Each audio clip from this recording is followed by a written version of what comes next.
ചെറുവാഞ്ചേരി പൂവത്തൂർ ശ്രീ മഹാവിഷ്ണു ക്ഷേത്ര പ്രതിഷ്ഠാ വാർഷിക മഹോത്സവം മാർച്ച് 15 മുതൽ 18 വരെ നടക്കുമെന്ന് സംഘാടകർ വാർത്താ സമ്മേളനത്തിൽ അറിയിച്ചു. 15 മുതൽ 18 തീയതി വരെ വിപുലമായ പരിപാടികളോടെ ആഘോഷിക്കുകയാണ്.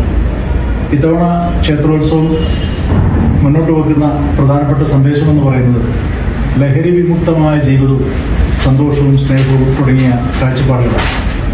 ഇന്നത്തെ വർത്തമാന സാഹചര്യത്തിൽ ലഹരിയും അതോടൊപ്പം തന്നെ കുടുംബങ്ങളിലേക്ക് അക്രമവും വ്യാപിക്കുന്ന ഒരു കാലഘട്ടത്തിൽ അതിനെതിരെ ജാഗ്രതയായ ഒരു സമീപനത്തിലൂടെ നാടിനെ ഉണർത്തുക എന്ന ഉദ്ദേശത്തോടു കൂടിയാണ് വളരെ ബോധപൂർവ്വം ഇത്തവണത്തെ പരിപാടികളെല്ലാം ഇത്തരത്തിലുള്ള ഒരു ലഹരി വിരുദ്ധ പ്രവർത്തനമായി ഞങ്ങൾ മാറ്റുന്നത്.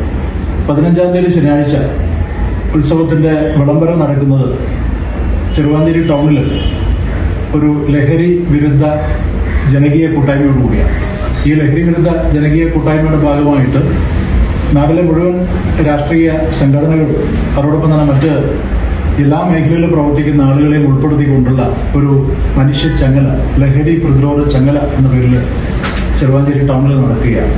മാർച്ച് 15 വൈകുന്നേരം ചെറുവാഞ്ചേരി ടൗണിൽ ജനകീയ ലഹരി പ്രതിരോധ മനുഷ്യ ചങ്ങല തീർക്കും. തുടർന്ന് ഫ്ലാഷ് മോബും ഉണ്ടാകും. ചടങ്ങ് KP മോഹനൻ MLA ഉദ്ഘാടനം ചെയ്യും. മാർച്ച് 16 ഞായറാഴ്ച നടക്കുന്ന ആധ്യാത്മിക സമ്മേളനം ശബരിമല മുൻ മേൽശാന്തി ജയരാമൻ നമ്പൂതിരി ഉദ്ഘാടനം ചെയ്യും. തുടർന്ന് രസിത ജയകുമാർ രചിച്ച ശ്രീ മഹാവിഷ്ണു ഭക്തിഗാന പ്രകാശനവും നടക്കും. നൃത്തനൃത്യങ്ങൾ, കരോക്കെ, ഗാനമേള എന്നിവയും ഉണ്ടാകും. മാർച്ച് 17 തിങ്കളാഴ്ച വൈകുന്നേരം 6 മണിക്ക് ലഹരി വിരുദ്ധ ജാഗ്രതാ ദീപം തെളിയിക്കൽ പാട്യം ഗ്രാമപഞ്ചായത്ത് പ്രസിഡന്റ് NB ഷിനിജ ഉദ്ഘാടനം ചെയ്യും. 7 മണിക്ക് മാതൃസമിതിയുടെ നേതൃത്വത്തിൽ ഈശ്വരീയും ലഹരി വിരുദ്ധ സന്ദേശവുമായി വനിതകൾ അണിനിരക്കുന്ന മെഗാ തിരുവാതിരയും നടക്കും. മാർച്ച് 18 ചൊവ്വാഴ്ച മഹാഗണപതി ഹോമം, പ്രഭാവലയ സമർപ്പണം, സർവകലശ പൂജ, കലശാഭിഷേകം, പഞ്ചാരി മേളം, ദീപാരാധന, തായമ്പക, സോപാന സംഗീതം, മോതിരം വെച്ച് തൊഴൽ, പറ നിറക്കൽ എന്നിവയും നടക്കുമെന്ന് സംഘാടക സമിതി ചെയർമാൻ സന്തോഷ് ഇല്ലോളിൽ, president P Manoj Kumar, Choyan Balakrishnan, P Gopalan, K Babu എന്നിവർ കൂത്തുപറമ്പിൽ വാർത്താ സമ്മേളനത്തിൽ അറിയിച്ചു. സമഗ്ര ന്യൂസ്, പനൂർ.